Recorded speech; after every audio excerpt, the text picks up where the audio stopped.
네, 오늘 우리에게 주신 하나님의 말씀은 데살로니가 전서 2장 13절에서 20절까지의 말씀입니다. 데살로니가 전서 2장 13절에서 20절까지의 말씀, 제가 한 절, 여러분이 한 절 교독하겠습니다. 13절입니다. 이러므로 우리가 하나님께 끊임없이 감사함은 너희가 우리에게 들은 바 하나님의 말씀을 받을 때에 사람의 말로 받지 아니하고 하나님의 말씀으로 받음이니 진실로 그러하도다. 이 말씀이 또한 너희 믿는 자 가운데에서 역사하느니라. 얘들아, 너희가 그리스도 예수 안에서 유대에 있는 하나님의 교회들을 본받은 자 되었으니 그들이 유대인에게 고난을 받는 것 같이 너희도 너희 동족에게서 고난을 받았느니라. 유대인은 주 예수와 선지자들을 죽이고 우리를 쫓아내고 하나님을 기쁘시게 하지 아니하고 모든 사람에게 대적이 되어 우리가 이방인에게 말하여 구원받게 함을 그들이 금하여 자기 죄를 항상 채우매 노하심이 끝까지 그들에게 임하였느니라. 형제들아, 우리가 잠시 너희를 떠난 것은 얼굴이요 마음은 아니니 너희 얼굴 보기를 열정으로 더욱 힘썼노라. 그러므로 나 바울은 한 번 두 번 너희에게 가고자 하였으나 사단이 우리를 막아도다. 우리의 소망이나 기쁨이나 자랑의 면류관이 무엇이냐? 그가 강림하실 때에 우리 주 예수 앞에 너희가 아니냐? 너희는 우리의 영광이요 기쁨이니라. 아멘. 계속해서 우리 데살로니가 전서 후서의 시리즈를 가지고 우리가 Are you ready? 라고 하는 큰 주제 속에서 말씀들을 나누고 있습니다. 오늘날 우리가 살아간 시대를 가리켜서 PR 시대다 이런 얘기를 많이 들어보셨죠. 자랑의 시대입니다. 특히나 소셜 미디어가 굉장히 많이 발달해서 자기 삶을 공개하는 것이 자연스러운 문화 속에서 살아갑니다. 자랑하는 것이 자연스러워진 세대예요. 그래서 어디를 가든지 간에 아름다운 경치가 있으면 자기가 간 곳을 사진을 찍어서 올려서 그 아름다움을 그곳에 있는 자신을 또 자랑하기도 하고, 또 요즘에는 어디에 식당에 가서 맛있는 음식이 나오면 제일 먼저 하는 게 기도가 아니라 그 음식을 사진 찍어서 페이스북이나 이런 인스타그램에다 올려놓는 일을 하는 것을 보게 됩니다. 저희 가족 애들도 음식 앞에서 제일 먼저 하는 게 기도가 아니라 사진부터 찍더라고요. 잠깐 하면서 사진 찍더라고요. 그리고 운동을 해서 자기 몸이 변하는 것들을 사진 찍어서 또 올려서 자기 몸이 변하고 있다는 것을 자랑하기도 하고, 고급 브랜드나 아니면 명품 같은 것을 구입해서 은근히 또 자랑하는 그런 일들도 굉장히 많이 있습니다. 자랑이 일상이 된 시대를 살아가고 있다는 거죠. 그런데 이런 자랑이라고 하는 것은 그 자랑을 하는 사람에게는 기쁨과 만족을 줄 수 있지만 상대방에게, 누군가에게는 피곤함을 가져다 줄 수 있는 것이 될 수 있습니다. 자랑은 자기 자신의 표현의 자유라고 말할 수 있지만 상대방을 고려하지 않으면 대인 관계를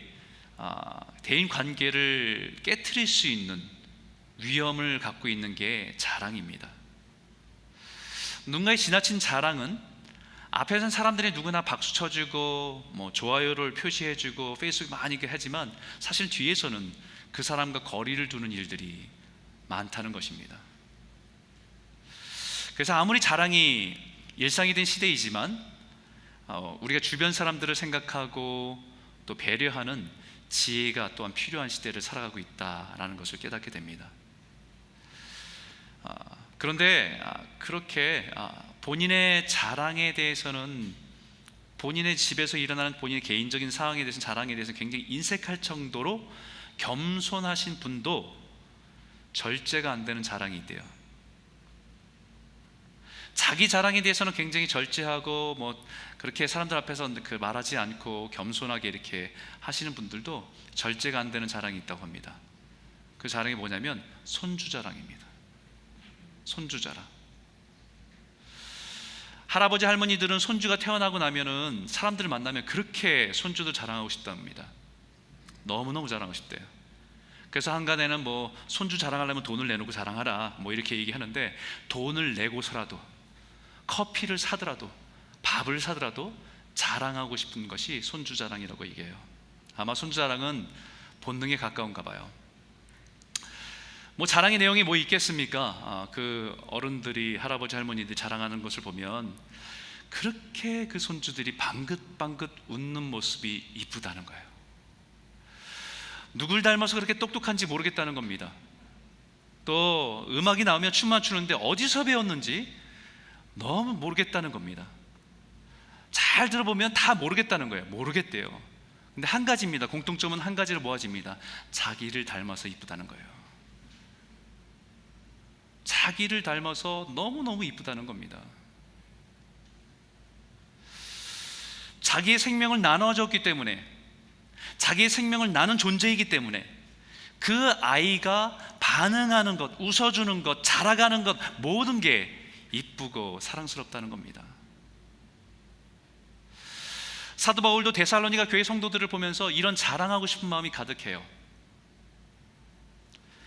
마치 할아버지 할머니가, 아니면 아버지 어머니가 자기의 생명을 나눠준 그 자녀들이 자라가는 모습을 보면서 기뻐서 자랑하고 싶어서 그것을 감당할 수 없어서 그 마음이 있는 것처럼, 사도 바울도 지금 데살로니가 교회 성도들을 볼 때 예수의 생명을 나눠주고 그 생명을 통해서 자라가는 모습을 보면서 너무 기쁘고 자랑스럽다는 것입니다. 그리고 감사하고 생각할 때마다 기도하고 그들을 자랑하고 싶은 마음을 고백하고 있는 것이지요. 이들을 향해서 감사하는 내용은 그들을 만나게 하신 하나님의 인도하심과 섭리에 대해서도 감사하지만 그 속에서 한 공동체, 교회 공동체가 이루고 그 사랑으로 하나로 함께 자라가는 모습을 보니까 너무 감사한 겁니다. 데살로니가 교회의 예수 그리스도의 생명으로 다시 태어나고, 본어게 다시 태어나고 그 성도들이 믿음으로, 사랑으로, 소망으로 자라간다는 소식을 들으니까 너무 감사하고 기쁘다는 겁니다. 마치 태어난 아기를 다른 사람에게 맡기고 떠난 부모와 같은 마음으로 한시도, 한순간도 그 아이에 대해서 잊어버릴 수가 없고 마음과 생각을 지워버릴 수 없는 그 사도 바울의 마음을 잘 표현해주고 있습니다. 건강하게 잘 자라고 있다는 얼마나 기쁩니까? 잘 자라고 있다는 얘기 들으니까, 성장하고 있다는 얘기 들으니까 감사하고 그것을 자랑하고 있는 거예요. 그래서 19절과 20절에 이렇게 말합니다. 우리 한번 같이 한번 읽어볼까요? 함께 읽겠습니다. 시작. 우리의 소망이나 기쁨이나 자랑의 면류관이 무엇이냐? 그가 강림하실 때 우리 주 예수 앞에 너희가 아니냐? 너희는 우리의 영광이요 기쁨이니라. 아멘. 여러분, 이것이 사도 바울이 교인들을, 성도를 바라보면서 갖고 있는 마음입니다. 자랑이죠. 이것은 데살로니가 교회 성도들에게만 해당되는 것이 아니라 예수의 생명으로 하나님의 자녀가 된 우리를 바라보시는 하나님의 마음입니다. 주님이 다시 오실 때 주님의 자랑이고 영광이고 기쁨이 되기를 원한다는 것입니다. 그러기 위해서는요, 성장해야 돼요.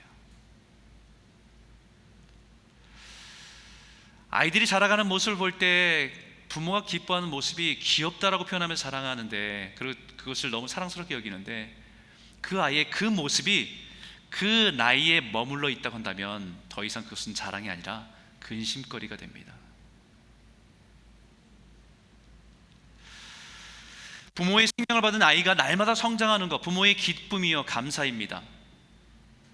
오늘 이 말씀을 통해서 우리가 다시 한번 우리가 기억할 것은, 우리가 예수의 생명으로, 우리 안에 예수가 생명이 들어와서 우리가 예수의 생명으로 다시 태어난 하나님의 백성으로 자라간다고 한다면 이제 우리가 성장하는 모습으로, 자라가는 모습으로 하나님께 기쁨이 되는 존재로 서야 된다는 말씀입니다.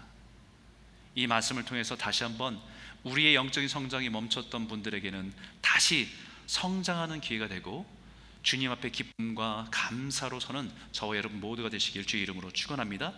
첫 번째 말씀을 따라 읽겠습니다. 하나님의 말씀을 하나님의 말씀으로 받아야 합니다. 너무나 당연한 말씀이죠, 그죠? 하나님 말씀을 받아야 되는 거예요. 13절인데 같이 한번 읽겠습니다. 시작. 이러므로 우리가 하나님께 끊임없이 감사함은 너희가 우리에게 들은 바 하나님의 말씀을 받을 때에 사람의 말로 받지 아니하고 하나님의 말씀으로 받음이니 진실로 그러하도다. 이 말씀이 또한 너희 믿는 자 가운데서 역사하느니라. 사도 바울의 제일 큰 감사는 데살로니가 교회 성도들이 말씀을 잘 먹고 잘 자랐다는 것입니다. 갓 태어난 아기를 보면서 제일 감사한 것이 뭐겠습니까? 부모들이 잘 먹고 잘 자고 잘 싸고, 그러면서 조금씩 건강하게 자란 모습을 보면 그 부모에게는 그것 자체가 기쁨입니다. 오늘 본문의 2장 13절에 이러므로 우리가 하나님께 끊임없이 감사함이라고 고백하고 있는데, 사도 바울이 여러 가지를 감사할 게 너무 많아요. 그들이 행한 것들이 있고 그들의 소문도 있고 여러 감사할 것이 많습니다. 근데 진짜 감사한 것은 이것이라는 거예요. 여기에 끊임없이 감사한다는 얘기는 Thanks God continually, Never stop, thanks God. 멈추지 않고 끊임없이 감사하는 주제가 뭐냐? 이 데살로니가 교회 성도들이 하나님의 말씀을 들을 때에 하나님의 말씀으로 받아서 그것을 양분이 되어서 자라고 성장한다는 것입니다.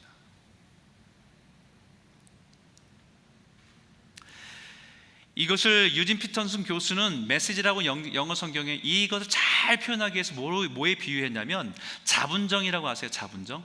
압력에 의해서 계속해서 물이 솟구쳐 나오는 것입니다. 마치 하나님이 주신 은혜 때문에 감당할 수 없는 기쁨들이 샘솟듯이 넘치는 그 기쁨이 사도 바울에게 있는데, 그 기쁨은, 가장 기본적인 기쁨은 성도들이 하나님의 말씀을 사모하고 하나님의 말씀으로 받아서 그것을 먹고 자란다는 것입니다. 겉으로 드러나는 결과에 대한 감사가 아니라 진짜 감사의 원인이 데살로니가 교회의 성도들이 하나님의 말씀을 받아서 그것을 지식과 지혜로, 어떤 사람의 견해가 아니라 하나님의 말씀으로 받아서 그 말씀이 삶의 능력이 되어서 열매 맺는 것을 볼 때 그것이 진짜 감사다.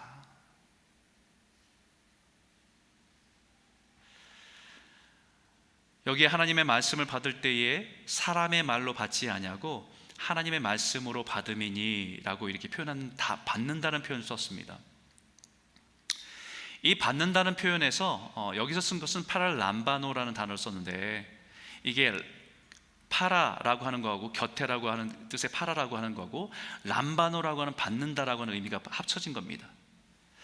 그래서 우리가 예수를 영접한다라고 할 때는 람바노, 받습니다라는 거예요. 우리가 정중하게 그 주님이 주신 그 은혜의 선물을 받습니다, 영접합니다라는 뜻이에요. 근데 파라 람바노는 그거보다 더 가까이, 그거보다 더 가까이 안는다라는 뜻입니다. 마치 이것은 아기를 품으로 안는 것처럼 받는다는 뜻입니다. 갓난 아기를 누구에게 받아서 안을 때 얼마나 조심스럽습니까? 그것을 받을 때 그 아이에게 너무 무리가 되지 않도록, 그 아이에게 아프지 않도록, 그게 편안하게 그 아이를 받을 때 그 가슴으로 가까이 받는 것이 지금 이 파라 람바노라고 하는 하나님의 말씀을 그와 같이 받는다라는 뜻입니다. 다시 말하면 하나님의 말씀을 받을 때는 귀로 받는 것이 아니라, 귀로 듣는 것이 아니라 우리의 가슴으로 아기를 안듯이 그것을 받아서 우리 가슴으로 품는다라고 하는 것이 하나님의 말씀을 받는다는 뜻이에요.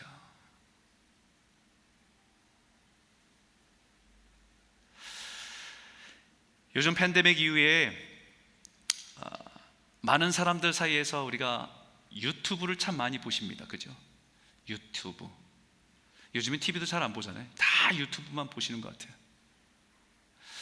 거기 보면 없는 것이 없습니다. 생활에 관계된 것이든, 뭐 요리에 관계된 것이든, 운동에 관계된 것이든 엄청난 컨텐츠들이 쏟아져 들어옵니다. 예전에는 어떻게 해야 될지 몰라서 못한 것들이 많았는데 요즘에는 몰라서 못하는 일은 없는 것 같아요. 혹시 이것도 있나? 그거 찾아보면 다 있어요. 어떻게 뭐 집안의 싱크를 고치는지, 어떻게 뭐 샤워장을 고치는지 다 나와 있습니다. 근데 중요한 것은 들을 때는 알겠는데요, 하려고 하면 안 된다는 거예요. 어떤 악기를 배우고 운동을 배워도 들을 때는 알 것 같아요. 들을 때는 할 것 같아요. 근데 하려고 하면 안 돼요.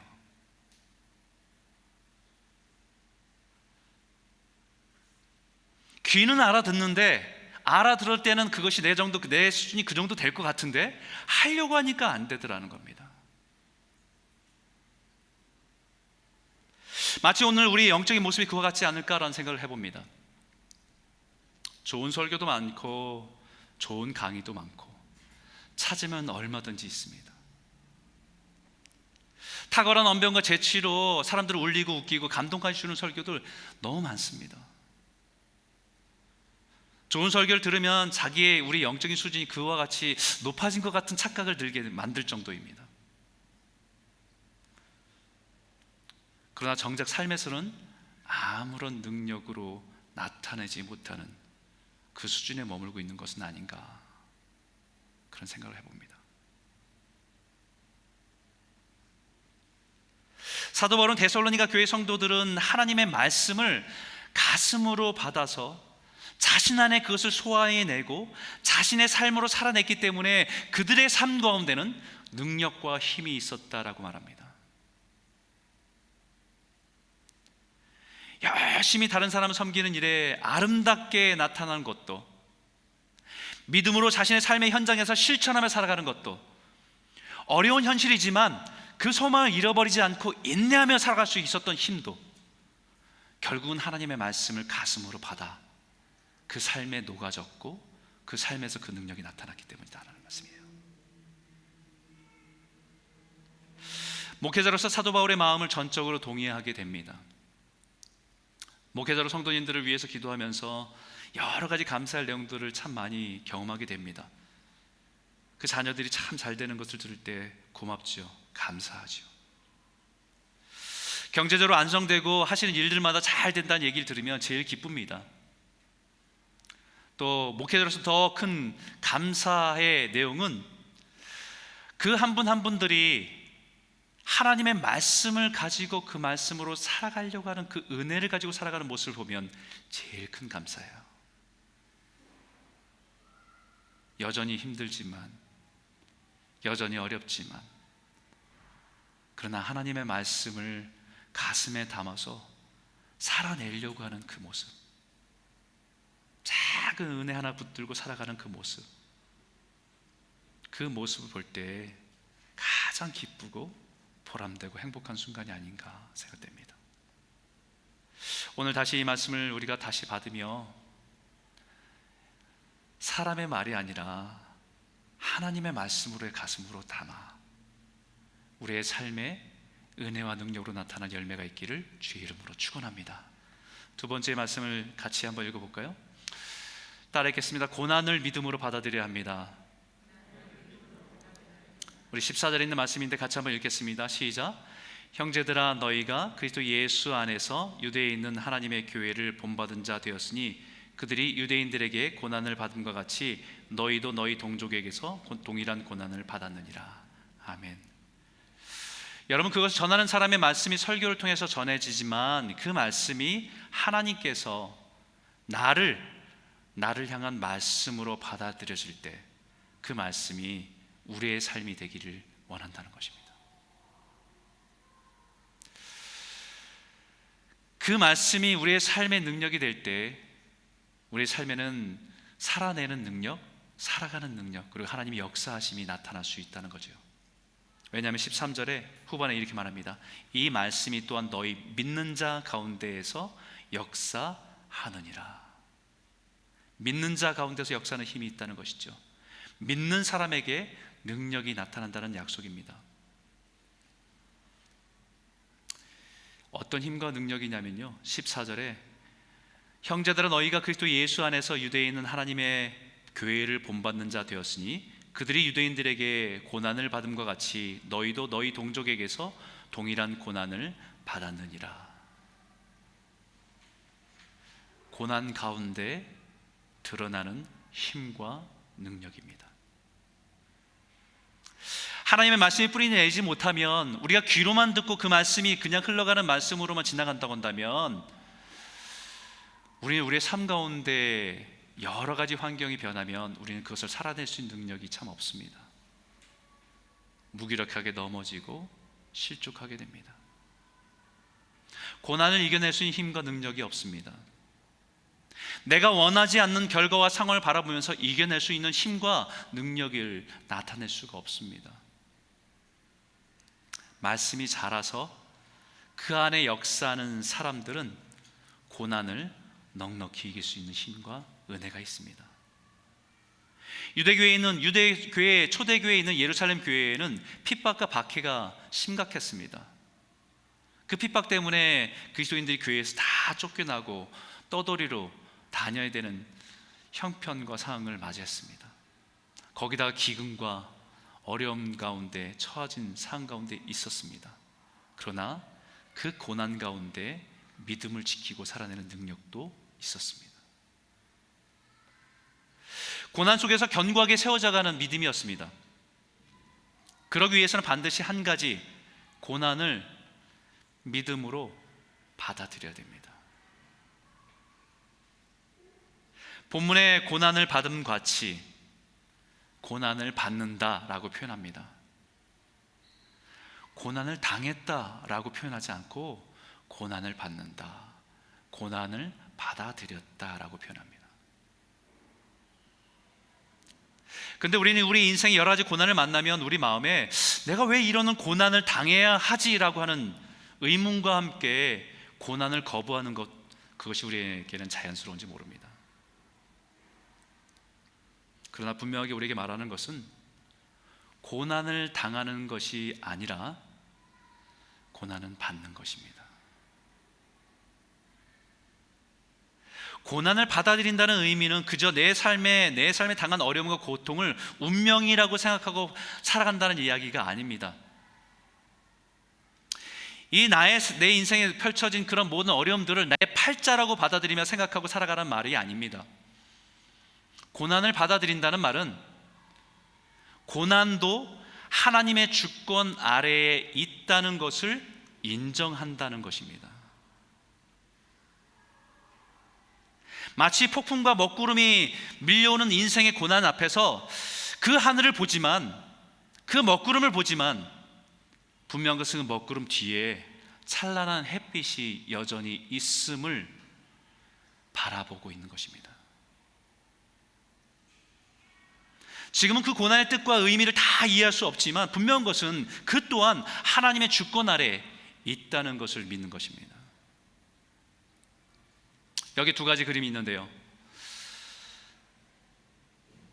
고난을 받아들인다는 것은 두 번째 사진과 같은 거지요. 두 번째 그림과 같은 겁니다.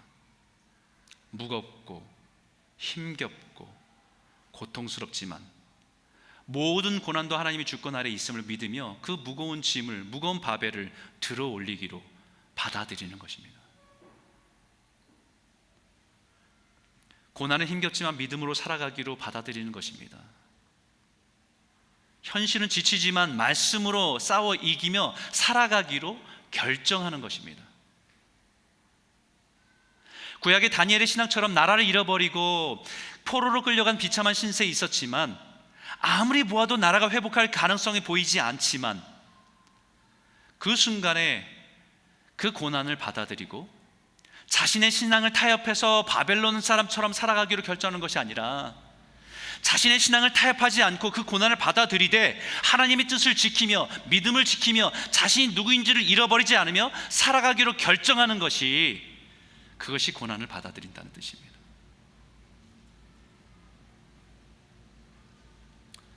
그리고 그렇게 살아간 삶은 오늘을 살아가는 우리들에게 믿음의 이그젠플이 됩니다.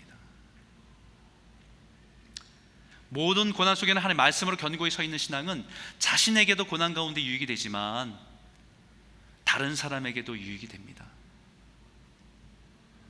고난을 말씀으로 넉넉히 이기며 살아가는 모습은 다른 사람으로 하여금 의지하게 만들고 그 사람의 삶의 문제 앞에서 다시 말씀 붙들고 살아갈 수 있는 용기를 가져다 주는 그런 믿음의 본으로 서게 되는 것입니다.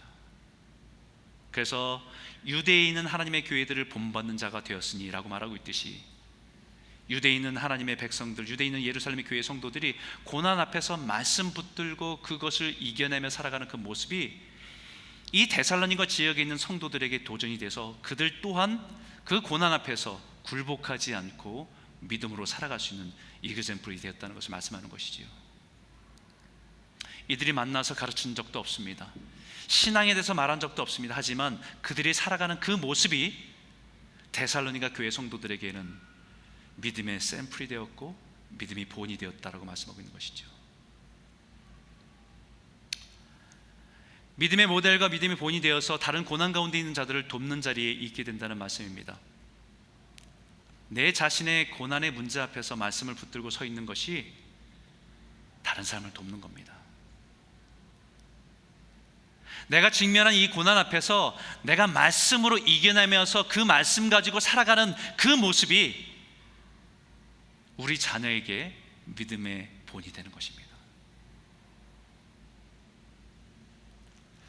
내 인생의 문제 앞에 두려워하지 않고 약속하신 하나님의 말씀을 붙들고 살아가는 것, 죽음 앞에 두려워하지 않고 영원한 하나님의 나라를 소원하면서 흔들리지 않고 견고하게 말씀 위에 서 있는 것, 그것이 교회 공동체를 세우는 힘이라 말씀합니다.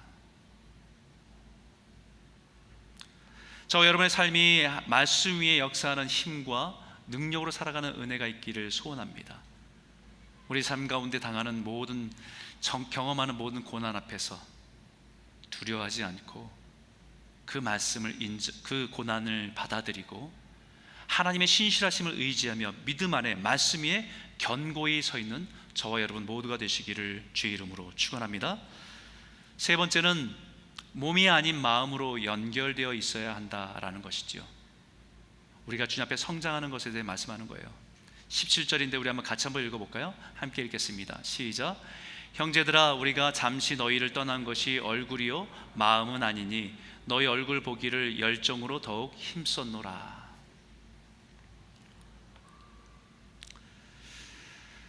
여러분, 아이들을 키우다 보면 아이들이 태어나고 아이들이 자라가는 것을 보면 어릴 때는 엄마가 안 보이면 두려워하잖아요. 엄마를 참 많이 의지하지요. 그러다가 이 아이들이 엄마가 안 보이면 굉장히 불안함을 느낍니다. 이것을 분리불안이다라고 말합니다. 분리불안. 늘 곁에 있던 부모가 보이지 않아서 느끼는 불안감과 두려움입니다.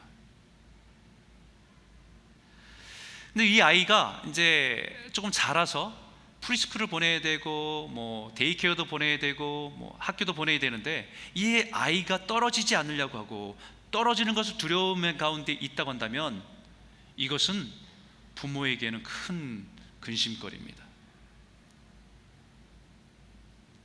아이가 어릴 때는 부모에게 딱 달라붙어서 있으면 그것이 이 아이가 나를 사랑하는구나라고 느낄 텐데, 자랐음에도 불구하고 이제는 떨어져서 이제 떨어지는 것, 사회성을 배워야 되는 그 시간에 있는데도 불구하고 떨어지지 않는다고 한다면 부모에게는 그 아이가 이 아이를 나를 사랑하는구나 느끼지 않고 이 아이를 생각할 때마다 걱정과 근심이 찾아옵니다. 걱정거리가 됩니다. 분리불안이죠.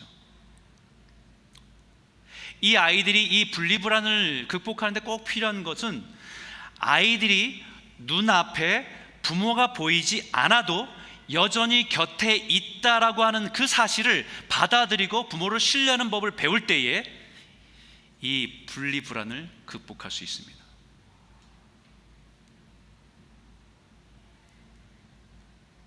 학교를 보내고 그 순간에 엄마가 보이지 않아도 엄마는 여전히 내 삶 가운데 같이 있고 나를 지켜보고 있고, 그 엄마는 찾으면 또한 엄마가 함께 할 수 있다는 사실을 알을 때, 깨달을 때 이 분리불안을 극복할 수 있다는 거죠. 사도 바울이 데살로니 교회의 성도들을 떠난 것이 성도들이 느낄 때에는 버려진 것처럼 느낄 수 있습니다. 자신들을 찾아와서 예수의 생명의 복음을 전하고 결국 핍박 때문에 떠나버린 사도 바울 때문에 자신이 가졌던 그 믿음 자체가 흔들릴 수 있기 때문입니다. 자신들을 핍박 가운데 버려두고 자신만 안전을 위해서 도망친 것처럼 오해할 수도 있습니다. 그렇기 때문에 사도 바울은 잠시 너희를 떠난 것이 얼굴이요 마음은 아니니라고 강조하는 것이에요.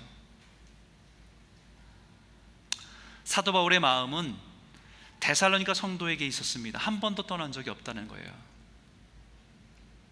1장 2절에 사도 바울은 우리가 너희 모두를 말미암아 항상 하나님께 감사하고 항상 기도할 때마다 너희를 기억했다라고 말합니다. 사도 바울은 늘 데살로니가 성도 교회를 위해서 기도하고 기억하고 또 감사하고 기도했다는 것이죠. 몸은 떨어져 있었지만, 몸은 함께 할 수 없었지만 그 마음은 늘 그들과 함께 있었습니다. 이것은 그들과 함께 할 수 없는 상황에 대한 핑계가 아니었습니다. 18절에도 그러므로 나 바울은 한 번 두 번 너에게 가고자 했으나 사탄이 우리를 막았도다라고 말하고 있듯이 여러 번 그들에게 가려고 했지만 애를 썼지만 할 수 없었다는 것입니다. 그러나 분명히 강조하는 것은 몸은 함께 할 수 없었지만 마음은 늘 함께 하고 있었다.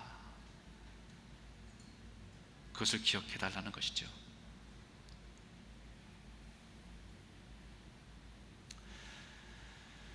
예수님도 제자들을 떠나야 되심을 말씀하실 때가 있었습니다. 예수님이 공생애 동안 함께했던 제자들에게 이제 내가 떠나야 된다고 말씀하실 때 제자들이 얼마나 황당했겠습니까? 예수님이 그들을 부르실 때는 가족도 뒤로 하고 자기의 직업도 내려놓고 예수님과 함께 살기로, 예수님을 따라가기로 결정해 따라와서 그 공생애 동안 먹고 마시고 함께 했는데 갑자기 예수님 떠나신다고 하니까 얼마나 불안했겠습니까? 그때 예수님이 이렇게 말씀하셨어요. 그러나 내가 너에게 실상을 말하노니 내가 떠나는 것이 너에게 유익이라. 내가 떠나가지 아니하면 보혜사가 너희에게로 오시지 아니할 것이요 가면 내가 그를 너희에게로 보내리니. 내가 떠나는 것이 너에게 유익이라고 말씀하셨어요. 그리고 분명하게 약속하신 것이 내가 너희를 고아와 같이 버려두지 아니하고 반드시 너희에게로 돌아오리라 말씀하셨습니다. 아마 이 말을 들은 제자들은 심각한 분리불안을 느꼈을 겁니다.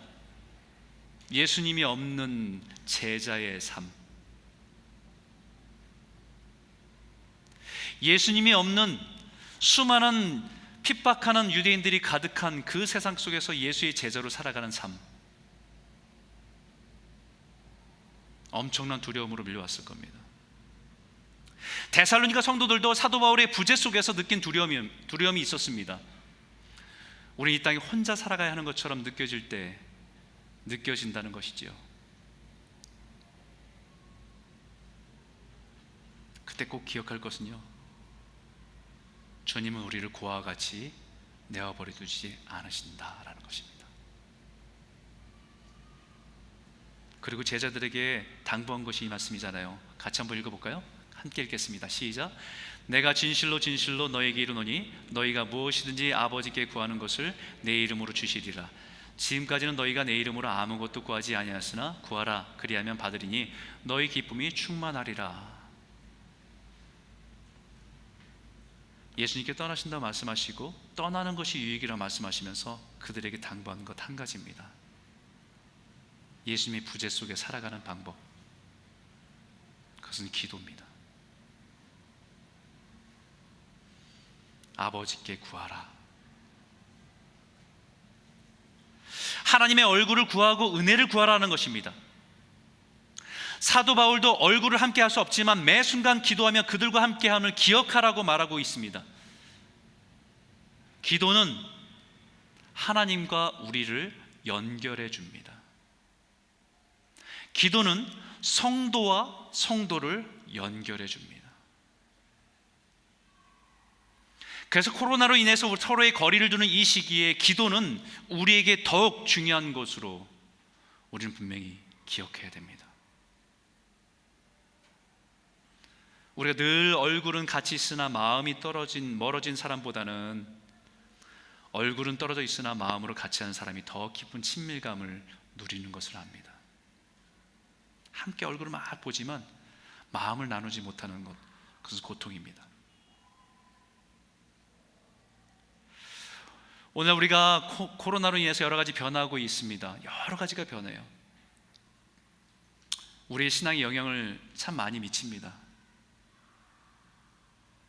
그 중에 가장 치명적인 것은 우리들의 기도가 멈추고 있다는 사실입니다. 우리 눈으로 세상을 보면서 하나님 살아계신가? 우리와 함께 하시는가? 라고 하는 질문이 끊임없이 드는 그런 시대를 살아가고 있습니다.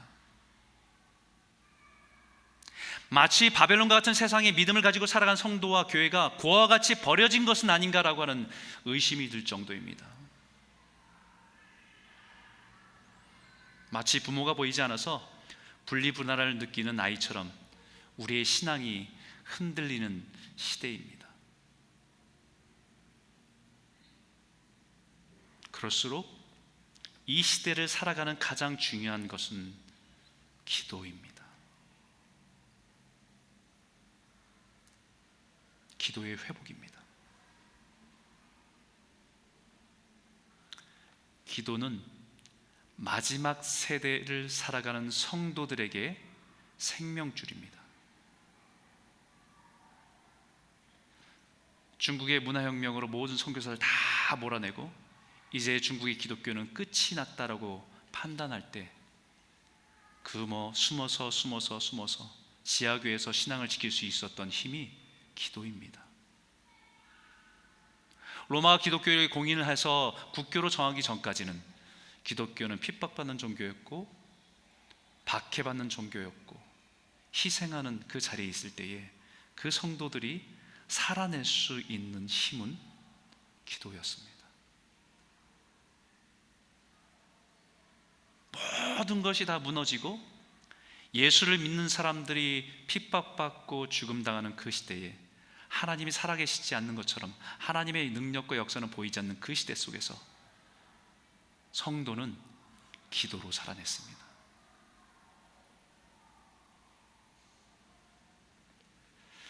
기도할 때 우리의 소망은 더욱 분명해집니다. 기도할 때 우리의 믿음으로 살아가야 될 이유가 더욱더 분명해집니다. 바울은 우리에게 그것을 분명히 말합니다. 우리 처음에 읽었던 말씀인데 19절, 20절입니다. 같이 한번 읽겠습니다. 우리의 소망이나 기쁨이나 자랑의 면류관이 무엇이냐? 그가 강림하실 때 우리 주 예수 앞에 너희가 아니냐? 너희는 우리의 영광이요 기쁨이니라.